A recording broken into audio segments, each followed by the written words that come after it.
ఈరోజు స్పెషల్ వచ్చేసి boiled egg curry అనమాట. టొమాటో వేసి అలా చేశాను. కానీ చూడ్డానికైతే చాలా బాగుంది. టేస్ట్ చేసి చెప్తా ఎంత అంటే బాగుందా లేదా అనేది. ఈరోజు మార్నింగ్ వచ్చేసి మటన్ కర్రీ. బోనాలు కదా, బోనాలు స్పెషల్ మటన్ అనమాట. ఆషాఢంలో మేము చేసుకోము బోనాలు, శ్రావణంలో చేసుకుంటాము. అందుకే ఈరోజు చేసుకోలేదు. ఈరోజు హైదరాబాద్లో ఈరోజే లాస్ట్ అనమాట బోనాలు మొత్తం. ఎగ్ కర్రీ మాత్రం బాగుంది. థ్యాంక్ యూ మామ్, నువ్వే చేసి ఇచ్చావు. బాయిల్డ్ ఎగ్ కర్రీ కూడా బాగుంది. కాకపోతే కొంచెం వాటర్గా అలా చేసుకొని తిందామని అలా చేసుకున్నాను అనమాట.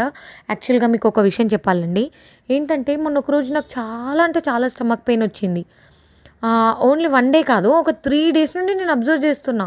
సర్లే, నేను రెగ్యులర్గా మటన్ చికెన్ తింటాను కదా, బిర్యానీ తిన్నాను కదా, అట్లా ఏమైనా పెయిన్ వస్తుందేమో. సర్లే, నేను ఏమైనా పచ్చడి కూడా మొన్న బాగా తిన్నాను అనమాట. అంటే పచ్చడి అంటే ఆవకాయ తొక్కు, మేమైతే తొక్కు అని పిలుస్తాం, కానీ ఇక్కడ అందరూ పచ్చడి అంటారు.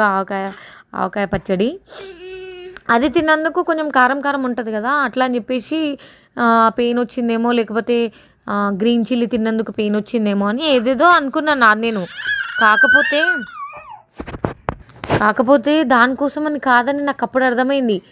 ఎందుకంటే తర్వాత నాకు ఎందుకో చాలాసార్లు పెయిన్ వస్తుంటే ఎందుకు అని నేను ఆలోచించినా కానీ నాకు అర్థం కాలే. తర్వాత నాకు మా మమ్మీ చెప్పింది గుర్తొచ్చింది. కడుపులో ఇట్లా పిండినట్టుగా ఉన్నప్పుడు, కడుపు నొప్పి వచ్చినప్పుడు అది నార్మల్ పెయిన్ కాదు, అది ఏమో మనం తిన్నదని కాదు, దానికి సంథింగ్ ఏదో ఉంది అని చెప్పేసి. అయితే నాకు అర్థం కాలేదు. తర్వాత నాకు అది గుర్తొచ్చింది.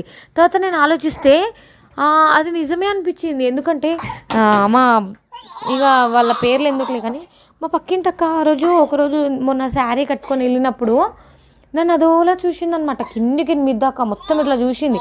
అయిపోయింది. తను చూసినప్పుడే నాకు డౌట్ వచ్చింది, దిష్టి తగులుతుందేమో అని చెప్పేసి. అనుకున్నానో లేదో, నిజంగానే దిష్టి తగిలింది. దిష్టి మాత్రం, నజర్ మాత్రం చాలా అంటే చాలా డేంజర్ అండి. ఇది మాత్రం ఖచ్చితంగా మీరు నమ్మాల్సిందే. నేనైతే 100% నమ్ముతా. నాకు చాలాసార్లు జరిగింది. అందులో ఇప్పుడు ఒకసారి, నేను ఎన్నిసార్లు ఎలా జరిగింది, ఎప్పుడెప్పుడు ఎవరెవరు చూసారో, ఎలా జరిగింది అనేది ఎలా నాకు క్లారిఫై వచ్చింది, అది నజర్ వల్లనే అని నేను మీకు ఇంకా క్లారిటీగా నెక్స్ట్ వీడియోలో చెప్తాను. కాకపోతే ఇది మాత్రం నిజం, మామూలుగా తగలలేదు. మళ్ళీ చీపిరికట్ట పరక అంటారు కదా, అది తీసుకొచ్చి నజర్ దియ్యంగానే తీసిరో లేదో ఖతం, నొప్పి ఆ క్షణమే వెళ్ళిపోయింది. ఆ క్షణమే 1 minute కూడా కాలేదు. అరే, నాకు అప్పుడే రిజల్ట్ తెలిసిపోయింది. అమ్మ, నిజంగా నొప్పి వస్తలేదండి కడుపులో అని చెప్పేసి. అమ్మో, నజర్ మాత్రం మామూలు విషయం కాదు. మీరు మాత్రం కంపల్సరీ నమ్మాల్సిందే. నజర్